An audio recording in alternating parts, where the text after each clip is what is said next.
the actual physical Okay, school. we are called falls to in order August. Wednesday, March 7th at 3:03 p.m. Mayor? Chair.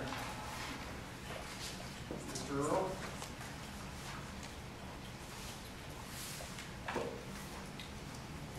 Dr. Gorsuch? Here. Mr. Green? Here. Mr. Spencer? Here. Mr. Wheeler? Here. So if there's some. Okay, a motion to excuse Mr. Earl. Motion by Mr. Green, support by Mr. Spencer, all in favor? Item 3, adoption of the agenda. Second. Motion by Mr. Green, support by Mr. Zamora. Discussion.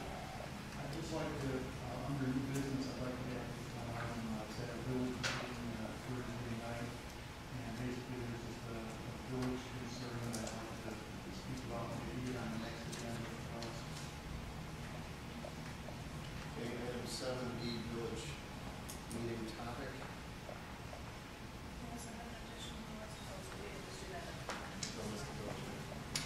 So, Mr. Green, would you modify your motion? Yes. Support by Mr. Zamora. Any further discussion on the agenda? All in favor? Aye. Opposed? Motion carries. Item 4, audience participation. I'd like to speak. My name is Joseph Hunt. I live over at 12 Mile in Van Dyke.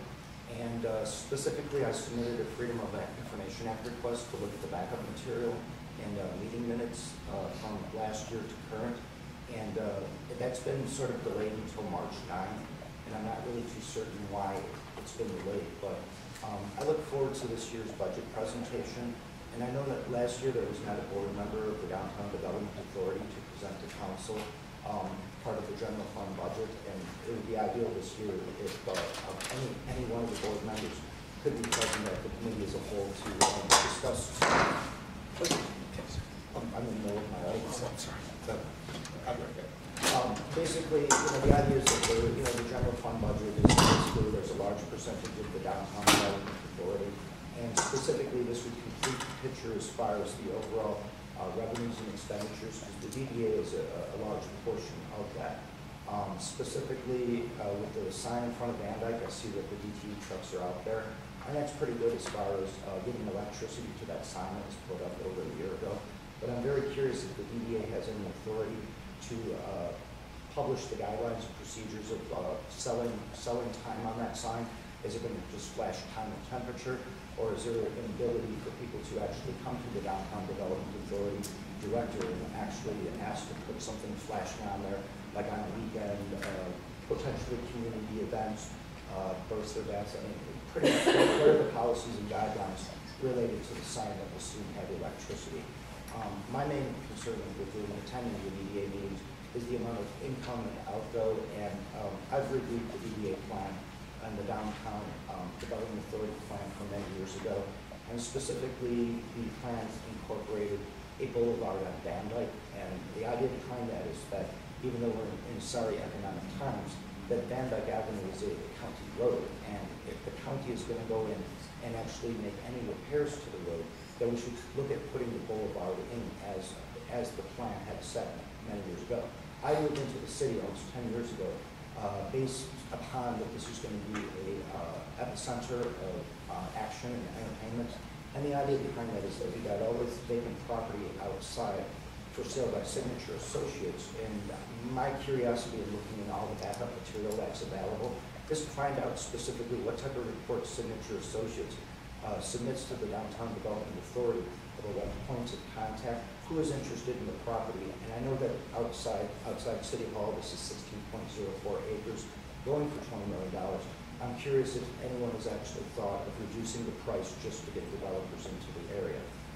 Since the electricity took so long to get to the sign on Van Dyke, it also makes me wonder whether or not that there's any, what type of power concerns there will be in the future. If somebody were to come in and file the necessary paperwork and permits and start building in the area, do we have the necessary power set up underground in order to put gas and electrical and water in to get business thriving in the downtown area. And with that, I conclude my remarks. Good evening, Board. Tomas Banya, resident of District 2 in the city of Warren. Kind of going to bounce off of what he said in regards to DDA reports. According to state law, you guys are supposed to be filing reports with the head of the public body, which would be the city council in this case. Do you guys file those reports? Where are those reports? I've never seen one. But the first thing I am going to talk about here is I filed the Freedom of Information Act request for a Walmart billionaire investor. I was told that it doesn't exist. I filed an appeal with the city council. City council told me, the day before the city council meeting, I received a letter that says a record does exist, but it's not considered a public record. And then it gets denied at the city council saying there is no record. So it doesn't make any sense to me. I'm pretty sure most of you guys probably know who that billionaire investor is. Would you guys like to share who that billionaire investor is, or are we not promoting transparency here in the city of Warren? The next thing I want to talk about here, and if you guys would like to see for yourselves, I'm going to bring this up over here. Anyone who wants to see it? Pictures of Heritage Village. As you all know, Heritage Village is part of the Downtown Development Authority. Maybe some of you guys may have forgotten that. And we talk about blight in the city of Warren. Well, if you take a look at the Heritage Village property, this is just one sample of blight in the Heritage Village property. It's a house that's partially finished. And if you look farther, you look a little closer, everything's boarded up. And if you look even closer, someone's already broken into it.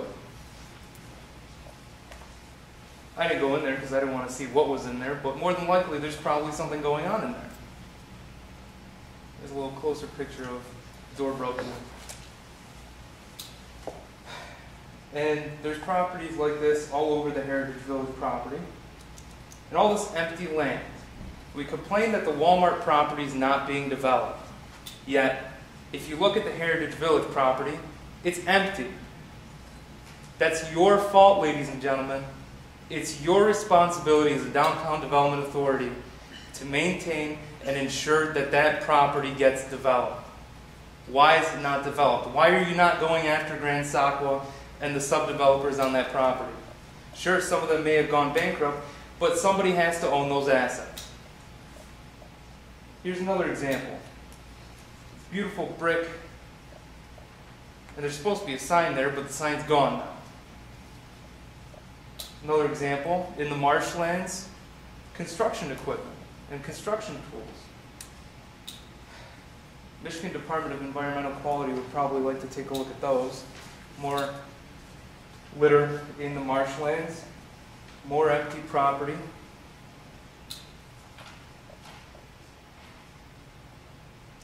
And I'm going to talk about this as well.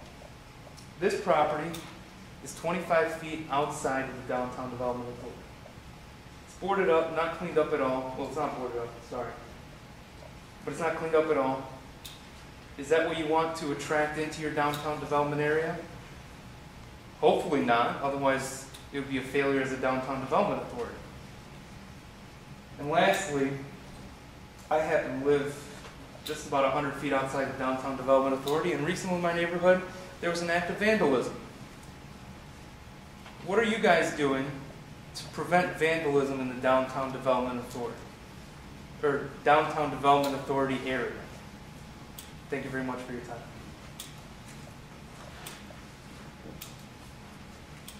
Hearing or seeing no other audience participation, I move to item 5, approval of minutes, February 1st, 2012. So moved. Motion by Mr. King, second by Mr. Zora. Discussion on the minutes, February 1st. All in favor? Aye. Opposed? Motion carries. Item 6, old business. Item 6A, Mountain Road median landscape. I was not here this time last year, but when I arrived over the summer, we were already in the midst of a landscaping contract. The city has contracted with the county for the maintenance of the grass in the median area.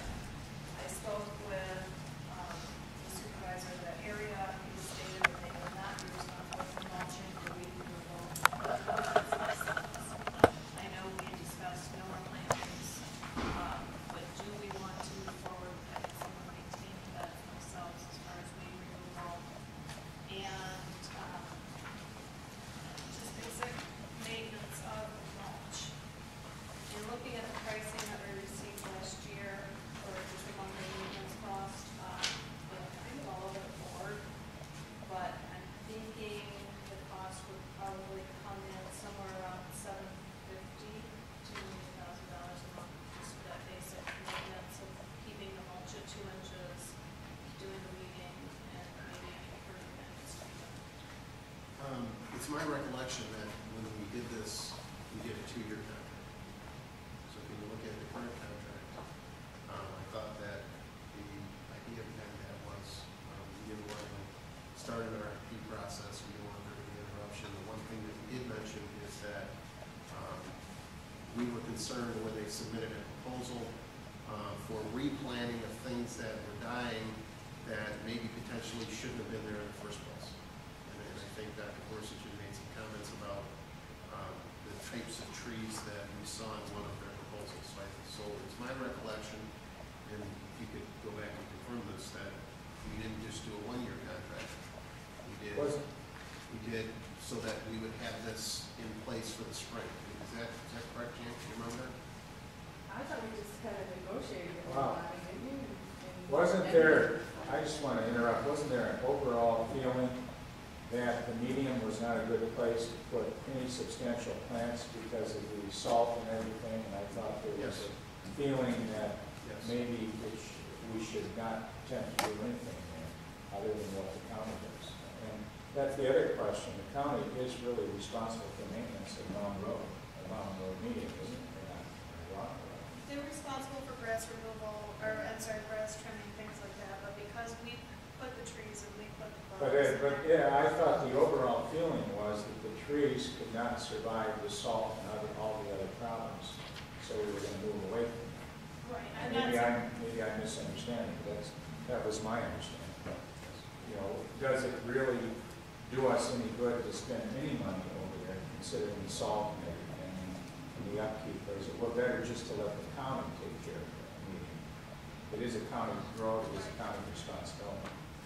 but just with the understanding that they won't be doing any weeding, so they don't want everything to become overgrown, bad. The county is not going to do They weeding? will not do weeding, not within the beds.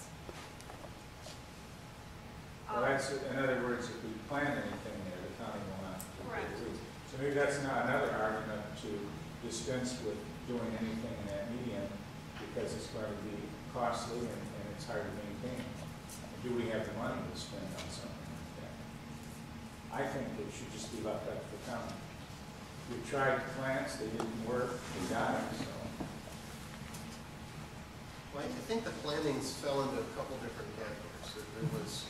There was trees, there was shrubbery, and then there was some suggestion of flowers themselves. So the whole flower bit was abandoned, and then we had some types of shrubs or trees that died. And what I had heard here was there's no reason to replant something that's not going to live. There was a warranty issue. We were going to check into that. As long as I can remember, either the city or the DDA has maintained those meetings. So I guess as far as the county actually cutting the grass, The this county- is, Sorry, the county contracts with the city to cut the grass, but they, like I said, not do any maintenance of the beds. correct.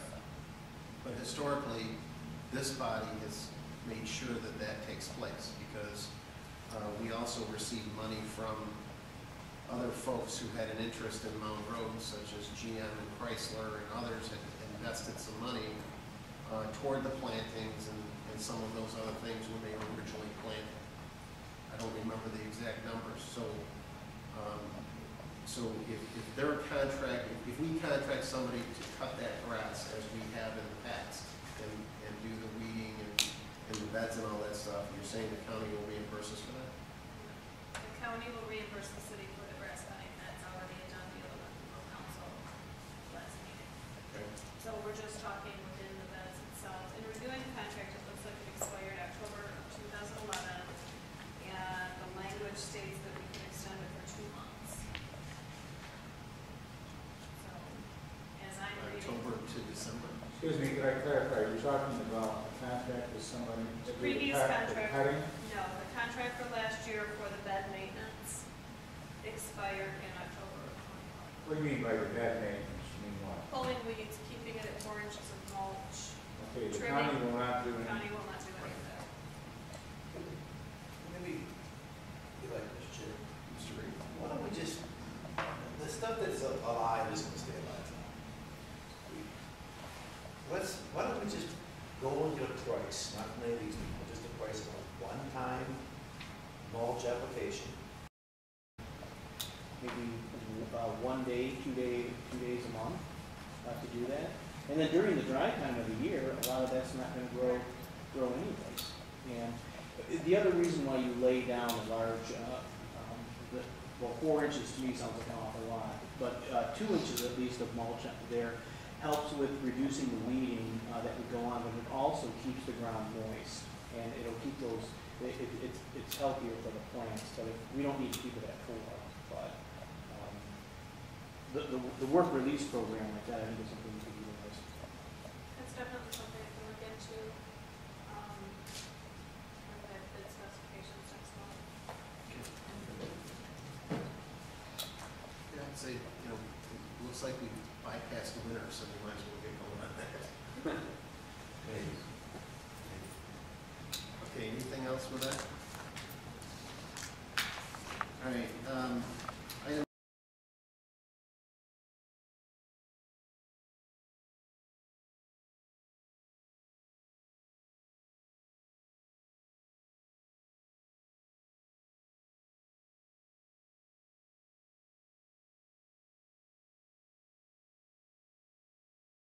February 7th, it was just kind of a basic overview discussion at that time. We talked about maybe marketing the property a little bit more to educational and medical anchors. Those seem to be the 2 areas that are growing at this point. Doing a little bit further investigation as to whether or not we can find a group of students or pricing out a company that might review the study that was done in the past and see if we need to look at some other options for the property out there. I think we'll probably have 1 or 2 more subcommittee reports before we have the final recommendations.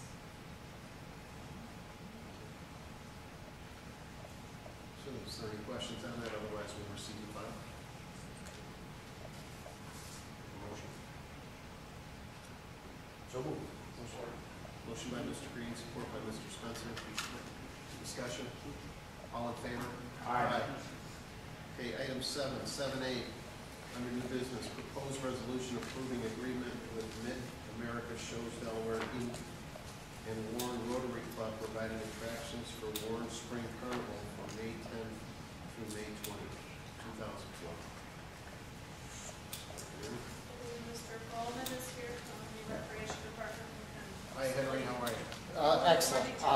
Henry Bowman, Warren Parks and Rec. I'm here to answer any questions, but it's pretty much the same carnival that's been coming out here, out to City Square every year. We are partnering with the Warren Rotary Club on this carnival, and it's used as a fundraiser for them and also used as a fundraiser for the birthday bash. Dates? May 10th through May 20th. The agreement was reviewed by the legal department and the resolution was prepared by them. We're getting some money from this? Yes, sir. 15% of the carnival rides. What's the estimate of how much money? It'd be by previous years, if the weather agrees with us and everything goes right, it should be 15,000.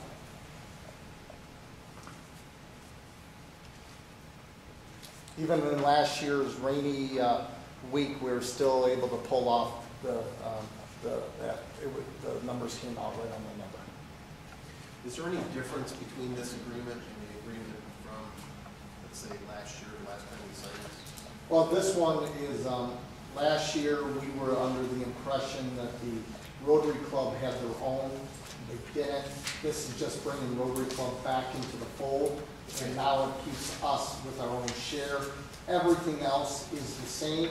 The agreement also that we've had in the past is called us to pay for the water, but in this agreement it shows that the Carnival Company does pay for the water, and the Carnival Company has paid for the water every year, so it's just outlining what it is, so there is no other changes. Okay. We'll still be holding the farmer's market? Yes, sir. Any other questions on 7A? Okay, so moved. Support. Motion by the mayor, support by Mr. Zamora. Discussion.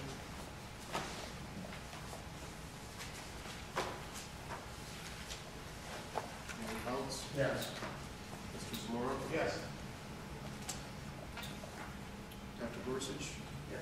Mr. Green? Yes. Mr. Spencer? Yes. Mr. Regan? And myself, yes. Item 7B. At the request of Mr. Zamora, the village meeting topic. I went to the village historic commission meeting last Thursday. Just kind of touched base with a couple of members of the board that I came from there to hear from, and talked with one of the newer members, the architect on the board, Harold Remender, and we were talking about a variety of issues within the village. And, here again, the corner on Mound in Chicago, entered in the previous plan, what's going on with that. And Harold alluded to a few ideas that he had, and some other thoughts that he had regarding the college participating in doing work, and, groundwork, types of things to lay out the area, other ways to cut costs, maybe put something in there. And I asked Harold if he would like to come out and speak before us, maybe at the April meeting, if I could put him on the agenda, and, just kind of inform us of some of those things. And I considered he could do that, he said just 90 days, so that's basically what I'm asking, is that, at the next DDA meeting, if we have a spot on there for the village commission and make a presentation.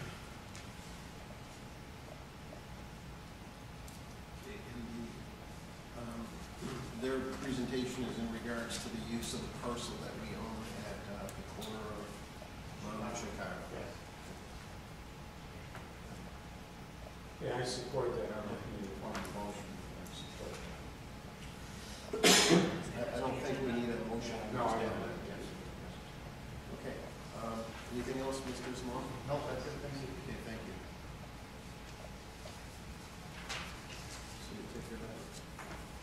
Item 8A, funding request. Request from Community and Economic Development Director to approve funds for printing of job fair flyers. Ms. Burgess is here to explain the request. Hello, I'm Nancy Burgess, Community and Economic Development Director for the city.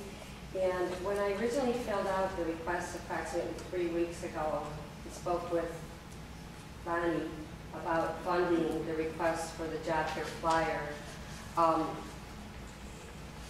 It was unknown to me that the city, I should say since that time, the city came up with some other resources to get this information out to the businesses. It would have cost us about $8,000 to get the flyer out to all of the addresses in the city, and we were going to send them out through the water bills. So since that time, we decided rather than go with the full flyer, because the printing of the flyer was going to be the most costly, we were able to include something in the water bills. However, seeing that this is the first year that we're going to be partnering with Macomb Community College on the job fair, there are some other costs that the college is incurring in excess of $15,000. So one of the costs that they incur is, number one, they use their facility and their staffing to set up and tear down for the fair. The fair is held on, just pass that around, George, I appreciate it. The fair is going to be held on May 1st this year from 4 to 7 p.m. There is a small fee for employers, and there is no fee for prospective employees to participate.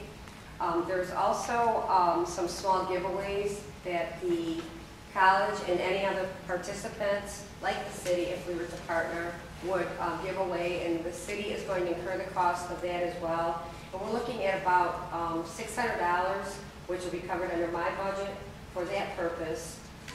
However, the other cost that the county, or excuse me, Macomb College usually incurs is they provide some refreshments for the employers. And the employers usually bring someone to help at their booth with. So last year they had about 85 employers, so we expect that we'll have an excess of 200 employer participants this year. And they estimate that for that cost alone, we are projecting the cost for the refreshments to be somewhere between $1,700 and $1,900, not including any of the other costs. So I guess what I'm doing is asking if the DDA would amend my request, or consider amending my request for an amount not to exceed funding up to $3,000 for joining in on the cost of this very important function. We've been wanting to put a job fair together for many years at the city level, but it's a very costly event to do ourselves, and we feel that it will benefit the entire community, all businesses, whether they're located in the Downtown Development Authority or not. I'd be happy to answer any questions that the board might have. I've been working with a gentleman in the career services for almost 2 months now on the event. I would just think that would probably be a good idea. Even if a handful of citizens are better, secured employment because of that, citizens award, I think that would be a good thing. There's some more businesses in there that do some hiring too. I think that's a good thing too. Anything we can do to better the community, help improve the situation of the residents and that, I think that's a good thing. And I think $3,000 is a reasonable request. Thank you. I've also been working with several businesses, 2 of which are looking to hire 150 to 200 people each at each facility. So they are going to participate, and if we were able to get 200 employees hired from this job fair alone, I think it would be well worth the money. And again, the city is also contributing much in-kind time and contribution for the event. It wouldn't just be funded through the money that the Downtown Development Authority would be willing to fund. I'm a little confused. I just have a question. Is the request for assistance with the flyer, or is the request for assistance with refreshments? It's actually a request for an amount to fund up to a certain level, and at this point I can't tell you exactly what the refreshments will be because it's going to be determined by the number of employers that register, and they can register right up through, I believe it's April 18th. So I guess I would ask that the board give us a little bit of leniency in whatever amount that they approve, if you so desire, to allow us to use it for the event in general. Because I would still like to get some flyers printed to get them out to our schools, out to our larger businesses, and to all of our city buildings. If we can print some of those here, but in order to print the color flyer, and we've already been distributing some of the flyers. The one that's been circulating is the color flyer. We've been copying some black and white flyers as well. So it would be for both. Okay, so from a budget perspective, where does this fall within our planned budget for the balance? Is this under, that's what I was asking, because I know that we have a printing and publishing line item in our budget. That was originally where we, I know that first question probably was directed at me, but Bonnie and I first spoke, that is where we had intended to ask that the board, of course, expend funds from, but now that our area of contribution has changed somewhat, I don't know if we could concentrate on just printing and publishing. If that's what the board would request, then that's what we would do. Sure. So you're asking for how much money? $3,000? An amount not to exceed $3,000. Dennis? Yes, sir. Yeah, amount not to exceed $3,000. If it's just not to exceed for general purposes for this fair, where would it come from? Where's it coming from out of our budget? Well, printing and publishing has $11,900 up in there. I understand that. I'm just saying if she's going to use it for whatever, what are we going to just take out of printing and publishing? Well, we're on a departmental budget, so if one line goes over, the other line is under, and we're fine. So we probably would put it all on printing and publishing. Yes. Recalling our budget. meeting. So when we get our budget back, I would assume that this is gonna be done before June 30th, so it Okay. would be in this current budget year that we All right. have. It will be in the current budget year, not. Mr. Spencer? Do we anticipate any other grant publishing expenses? There may be some additional printing expense having to do with the project that we've been working on called Octane. Looking at some promotion, neighborhood booklets and things like that. But I don't anticipate that cost to be high.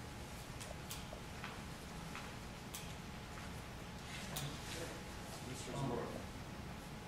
This, Nancy, you don't by chance has the college looked into the possibility of a beverage sponsor? I know Pepsi likes to park their trucks at places and, you know, they got Pepsi, Powerade is one of their things, Snapple, there's a variety of, you know, that may, like to do that.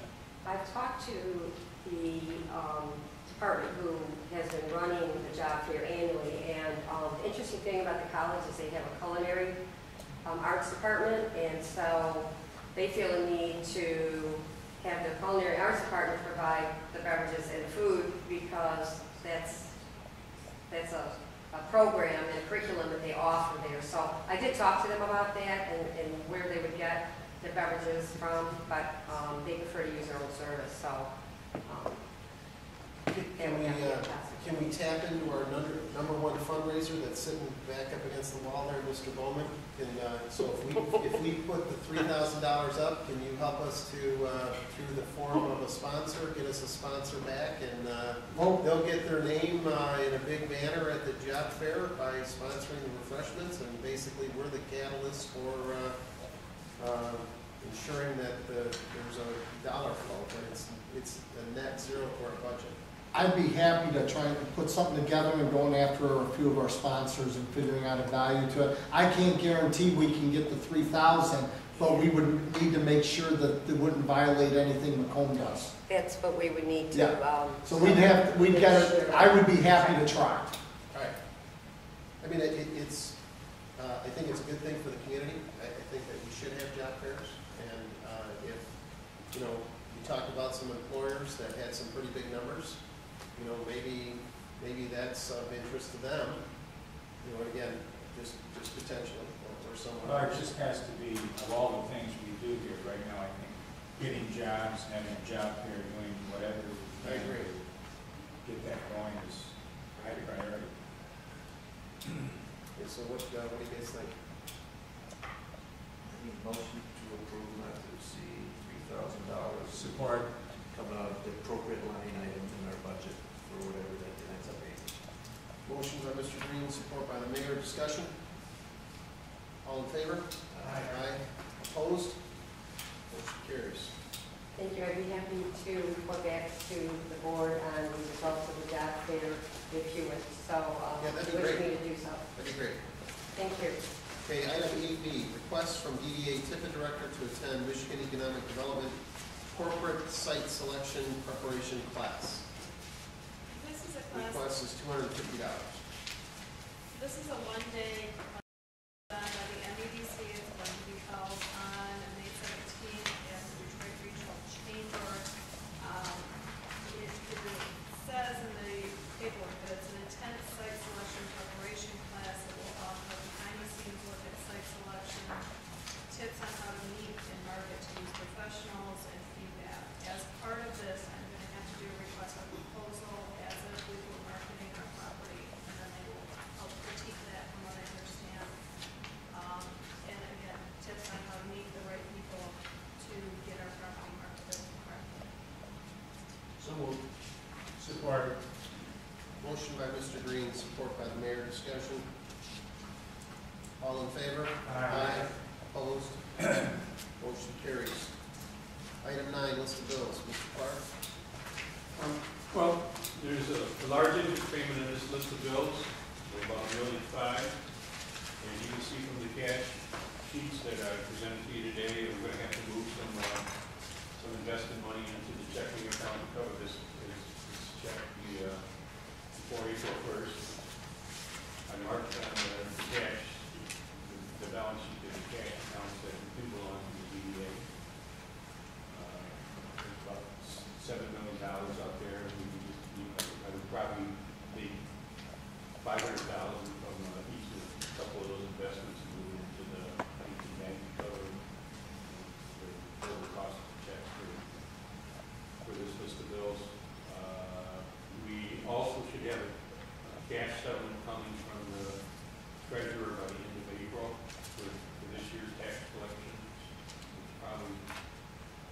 budgeted for 4.755. I'm guessing more like 4.5 right now, but being a little conservative on what has been collected this year and what we might have to get back through tax appeals and stuff like that.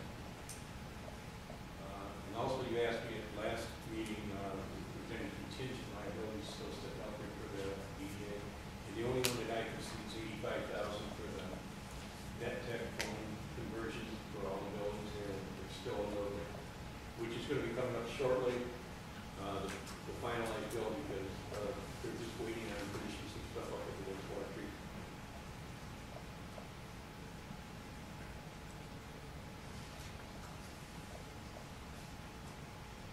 We did have an addition to the list of those. Mr. Chair, I'll add that mileage addition for the trip that Bonnie made on our request for Lansing. I have one other question.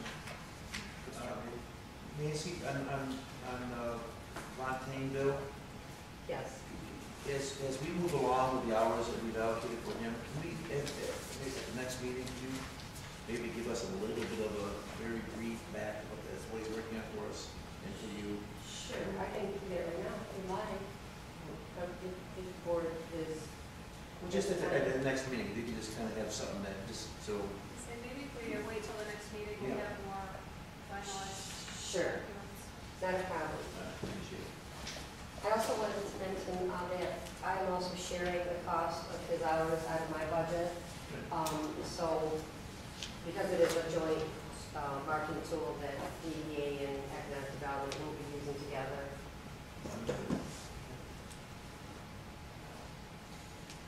Okay, so, Motion to approve the bills.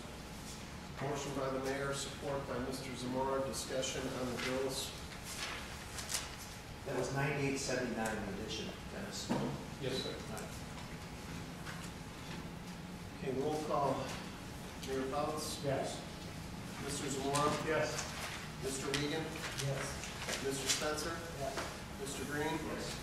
Dr. Gorsuch, myself, yes. Motion carries. Need a motion to adjourn. So moved.